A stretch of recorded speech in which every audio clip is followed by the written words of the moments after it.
When you think of Philadelphia, what comes to mind? The Liberty Bell? Independence Hall?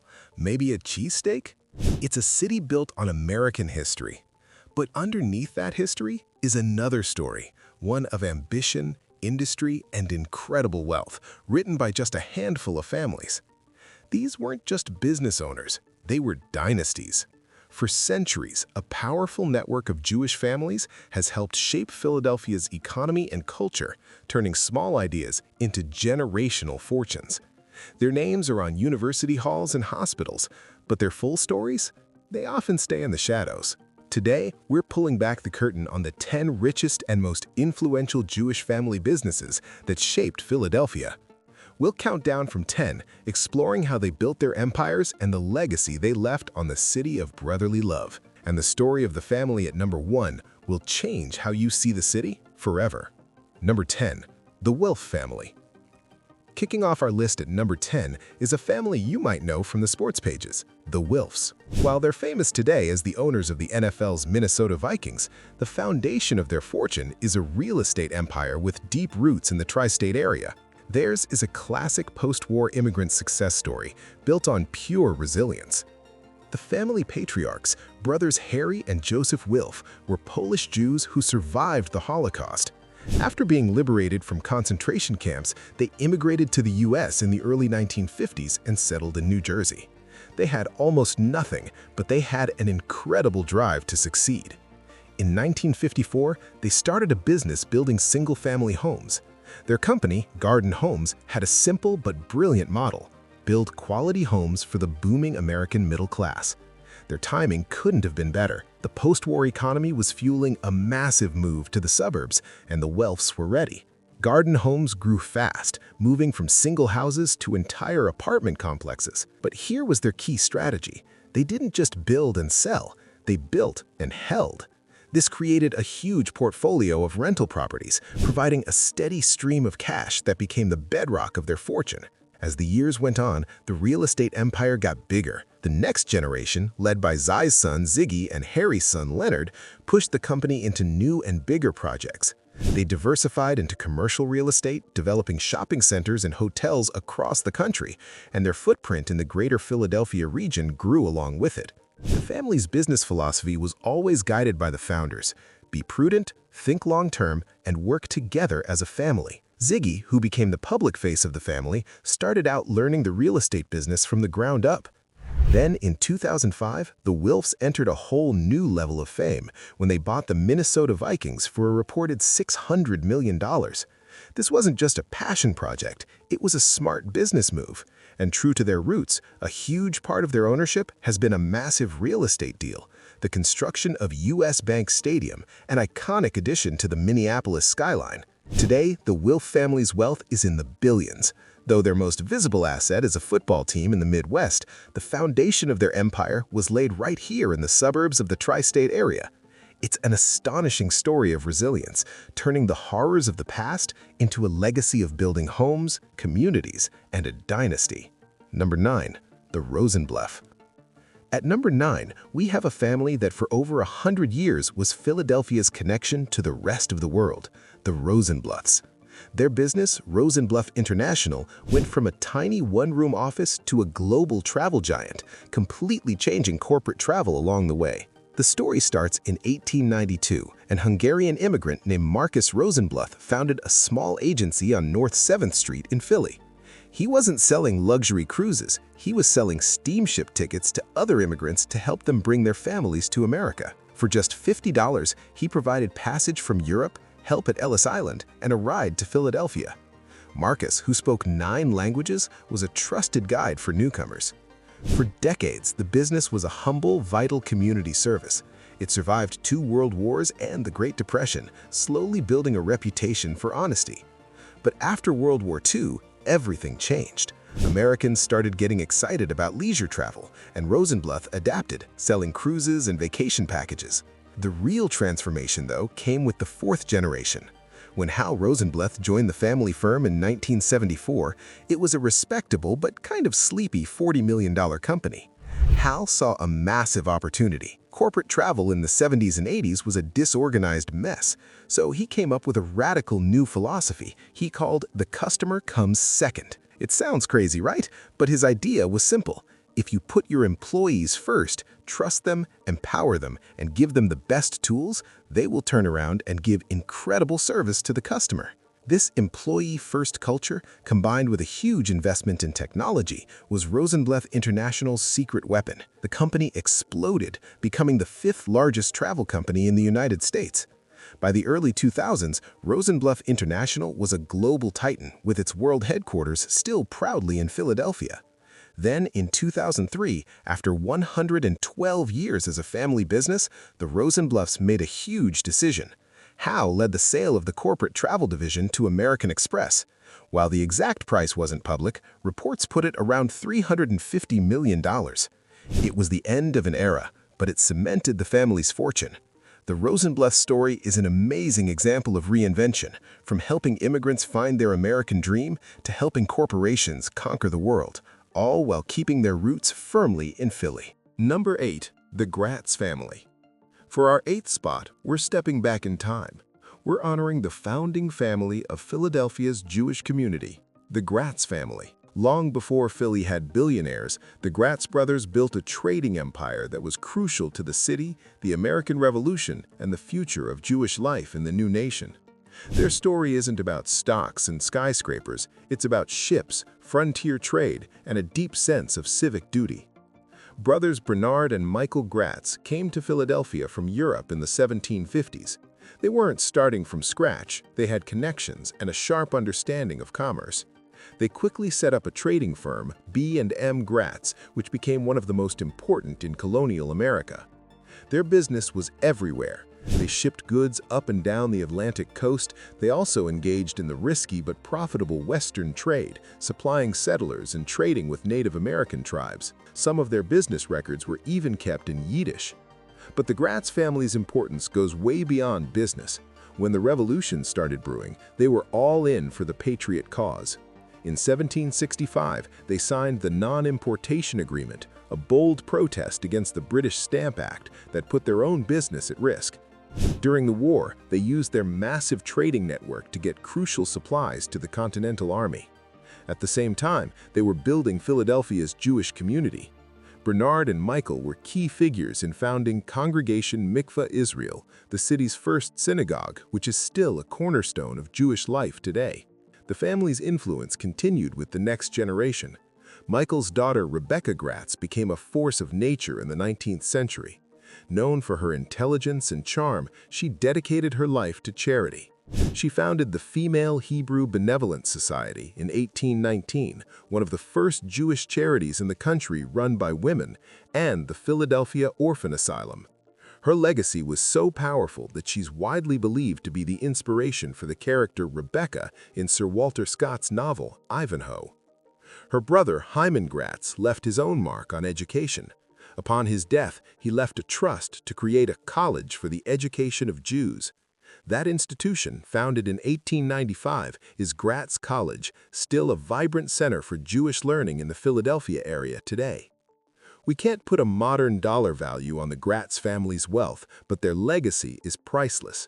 They were patriots who risked their fortune for American independence and community builders who ensured Jewish life would thrive in the new republic. Before we get to our next family, whose name is on one of the most famous retail brands in American history, do us a favor and hit that subscribe button. If you find these hidden stories of wealth and power as fascinating as we do, you won't want to miss what's coming next. Number 7. The Fisher family. Coming in at number 7 is a family whose business wasn't born in Philadelphia, but whose impact on American culture absolutely shaped the city's shopping scene. We're talking about the Fisher family, the founders of Gap Inc. Their story is a perfect example of seeing a simple, everyday problem and turning it into a global, multi-billion-dollar empire. The story of the Gap starts with a moment of frustration. In 1969, a real estate developer named Donald Fisher was trying to return a pair of jeans that didn't fit. He went from store to store and found nothing but disorganized shelves and a terrible selection of sizes. And then a light bulb went off. He realized no one was specializing in the booming denim market in a simple, customer-friendly way. That year, Donald and his wife, Doris Fisher, took a huge risk. They scraped together $63,000 and opened one store in San Francisco. The concept was genius in its simplicity. The store would sell only Levi's jeans, but with a massive, organized selection of every size and style. To attract a younger crowd, they also sold records and tapes. They called it The Gap, a clever nod to the generation gap. It was an instant hit. In its very first year, the store did $2 million in sales. The Fishers had tapped into something big. Young people wanted quality, affordable clothes, and The Gap gave it to them in a cool, easy-to-shop environment. Doris served as the company's merchandiser from day one until 2003, shaping the brand's look and feel. The family expanded quickly and strategically. They started opening stores all over the country and began developing their own private label clothing. This was a game changer, turning The Gap from just a retailer into a powerful brand of its own. The 80s and 90s were the golden age for the Fishers empire. They bought a small safari-themed retailer called Banana Republic and remade it into an upscale casual brand. Then, in 1994, they launched Old Navy, a budget-friendly brand that quickly became a money-making machine.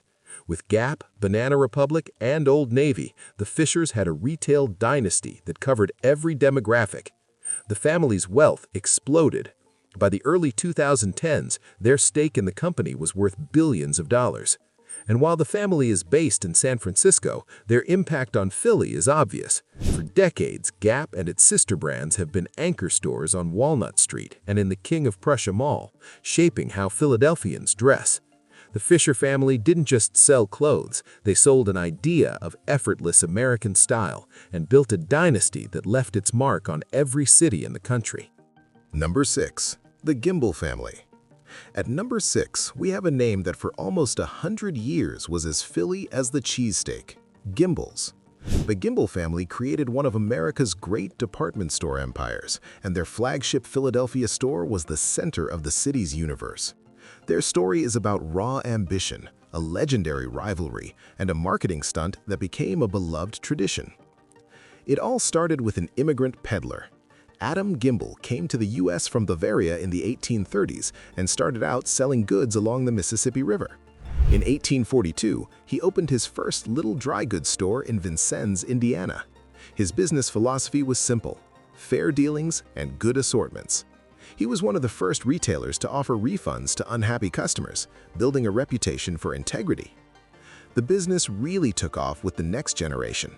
Adam's 7 sons were ambitious. In 1887, they opened their first major department store in Milwaukee, but they wanted the big cities on the East Coast. In 1894, they made their move on Philadelphia, buying a huge bankrupt store at 9th and Market Streets and turning it into Gimbel's Philadelphia. Their arrival was an absolute frenzy. The Gimbels had arrived and Philly's retail scene would never be the same.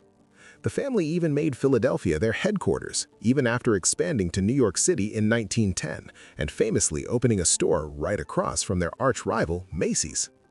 The Gimbels were marketing masters. They understood a department store needed to be an experience. But their most famous legacy?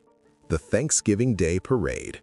In 1920, the Philadelphia Gimbel store staged a 50-person parade to kick off the Christmas shopping season.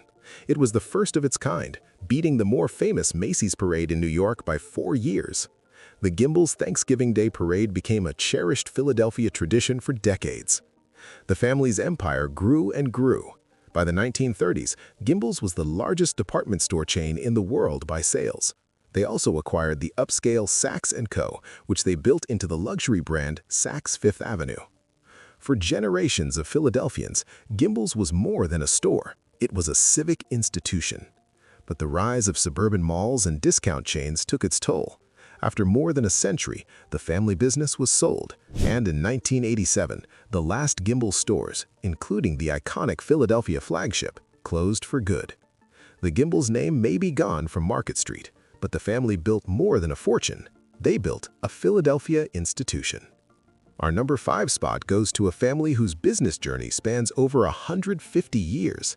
They went from a tiny tobacco shop to a national brand that sold for a multi-billion-dollar price tag. The John Middleton family built a different kind of Philly dynasty, one based on a single iconic consumer product. The story starts way back in 1856 when a man named John Middleton opened a small tobacco shop in the city. For its first 100 years, the company was a local Philly business, mostly making and selling pipe tobacco. It was a classic family enterprise, passed down through generations. The huge turning point came in the second half of the 20th century. As pipe smoking started to decline, the company made a brilliant pivot.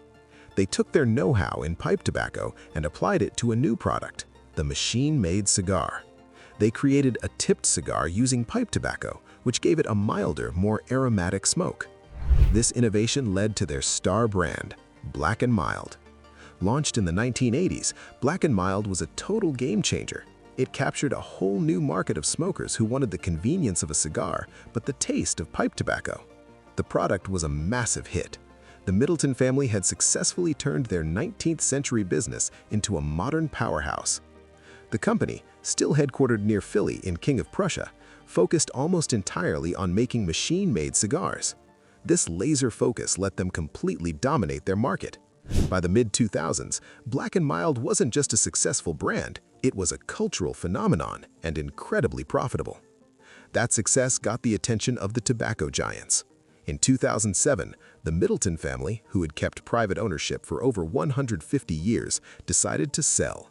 Altria Group, the parent company of Philip Morris, bought John Middleton Inc. for a mind-blowing $2.9 billion in cash.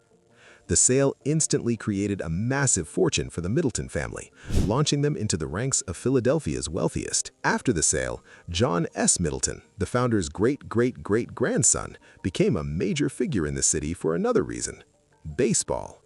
He steadily increased his ownership stake in the Philadelphia Phillies, eventually becoming the team's managing partner and principal owner. The Middleton family story is a powerful lesson in how to turn a legacy business into a modern fortune.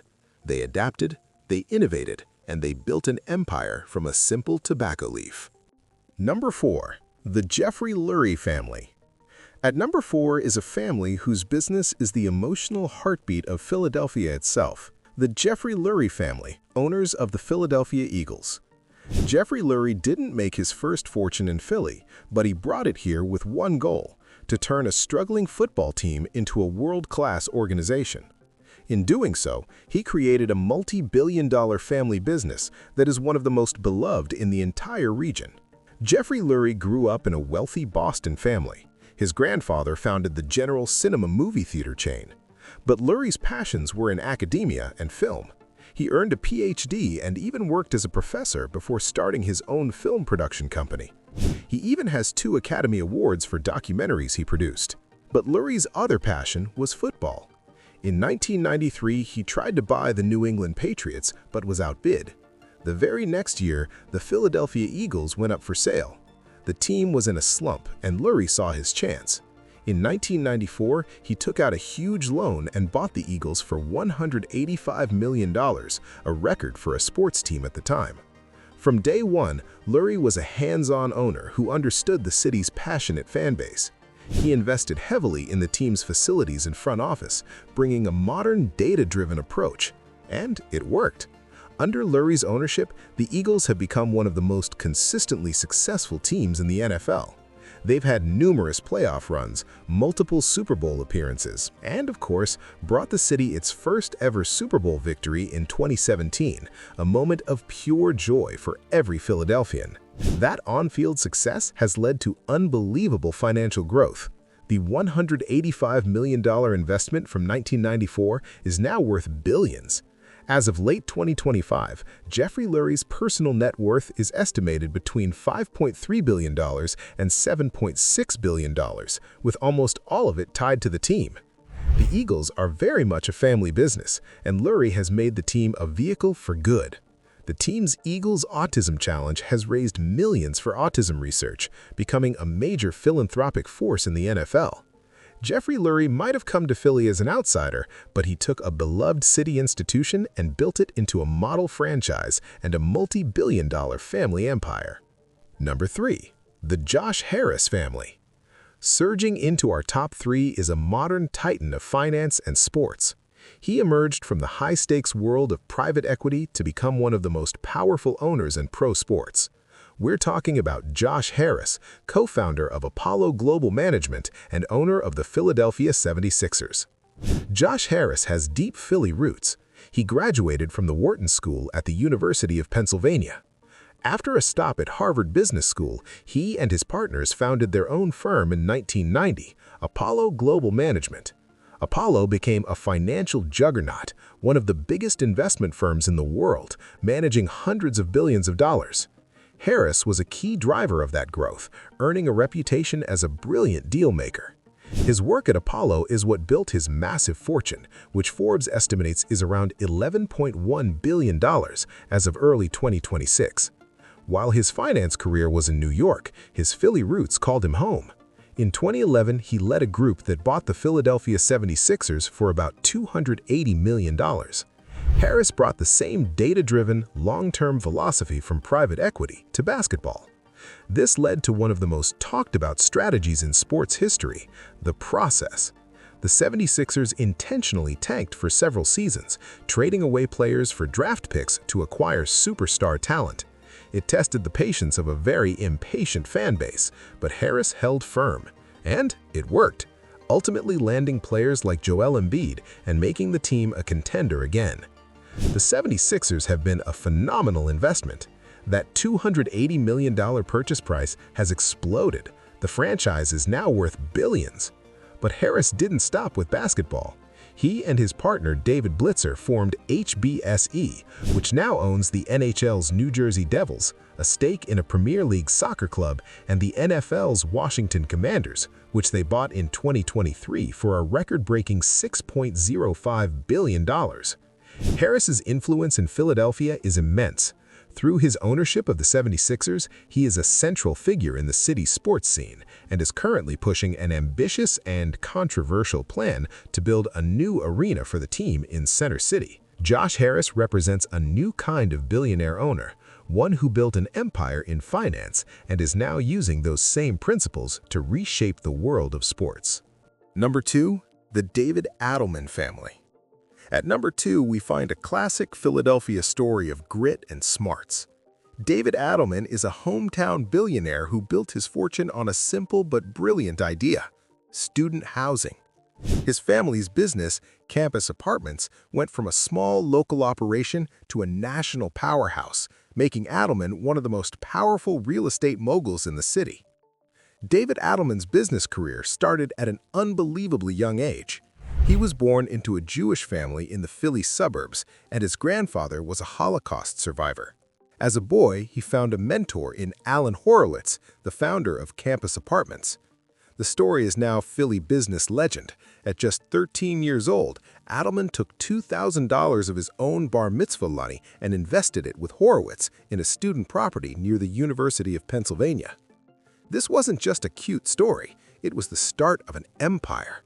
While still a teenager, he bought his first property on his own. He worked for Campus Apartments all through college, and after graduation, he came back to Philly to grow the company. He rose through the ranks so fast that by the time he was just 25, he was named CEO. As CEO, Adelman took the solid foundation Horowitz had built and shot it into the stratosphere. He saw that the demand for quality off-campus student housing was a national trend. He started developing and buying properties at universities all across the country. Under his leadership, Campus Apartments became one of the largest private student housing companies in the U.S., with a portfolio now valued at over $2 billion. But Adelman didn't stop there.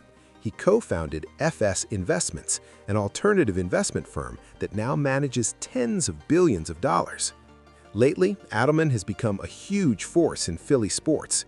He acquired a major stake in Harris Blitzer Sports and Entertainment, making him a part owner of the 76ers and New Jersey Devils.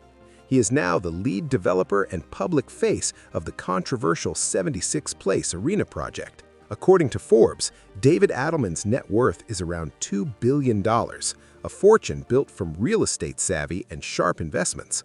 The story of the Adelman family business is proof of what can happen when you start early, find a great mentor, and have the vision to turn a local idea into a national empire, all starting with $2,000 in bar mitzvah money. And now, at number 1, we've arrived at the most secretive, most powerful, and, by a massive margin, the richest family business in Philadelphia. This is a firm whose name you probably don't know, but whose influence is felt in financial markets around the world every single second. We're talking about Jeff Yass and the quantitative trading giant he co-founded, Susquehanna International Group, better known as SIG. Located just outside the city in Bala Cynwyd, SIG is the undisputed center of financial power in the Philly region. Jeff Yass and his co-founders met in college and shared a passion for two things: professional poker and options trading. They sharpened their skills not in classrooms, but at racetracks and high-stakes poker tables, learning how to think in probabilities and exploit tiny, temporary advantages. In 1987, they decided to apply those poker skills to the world's biggest betting market, the stock market. With seed money from a big win at the racetrack, Yass and his partners founded SIG. Their business was options market making. Using complex math and super-fast computers, they provided liquidity to the market by being ready to buy or sell options at any given moment. Their edge was that they could price risk more accurately and trade faster than anyone else. The company's culture is a direct reflection of its founders' roots. New hires at SIG aren't just taught finance, they're taught poker. The company believes the game teaches the essential skills for success in trading, making smart decisions when the stakes are high and the outcome is uncertain. For decades, SIG operated quietly, growing into a global financial monster. They trade everything from stocks to ETFs to crypto and are responsible for a huge percentage of the daily trading volume in the US. The firm's success has created an almost unimaginable amount of wealth for its founders, especially Jeff Yass. His net worth is estimated in the tens of billions of dollars, making him the richest person in Pennsylvania by a long shot. And that fortune was supercharged by one of the greatest venture capital investments ever. In 2012, SIG invested in a small Chinese startup. That startup was ByteDance, the parent company of TikTok. SIG's early stake is now worth billions and billions of dollars. In recent years, Yass has become a more public figure because of his massive political spending. He is one of the biggest political donors in the country, using his fortune to support libertarian causes.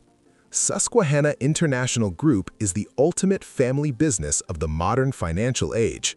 It's a quiet empire in a suburban office park that generates more wealth in a day than many of the historical dynasties on this list made in a lifetime.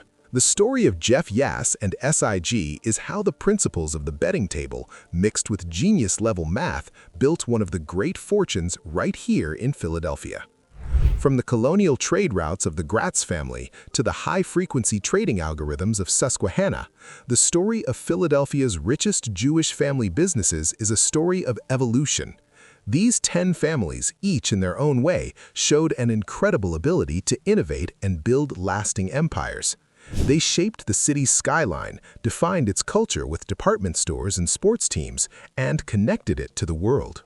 Their stories are about the immigrant dream, the power of a bold vision, and the massive impact one family's ambition can have on a city. Their names are now woven into the fabric of Philadelphia, representing a legacy of resilience, business genius, and leadership that has been a driving force for nearly 300 years.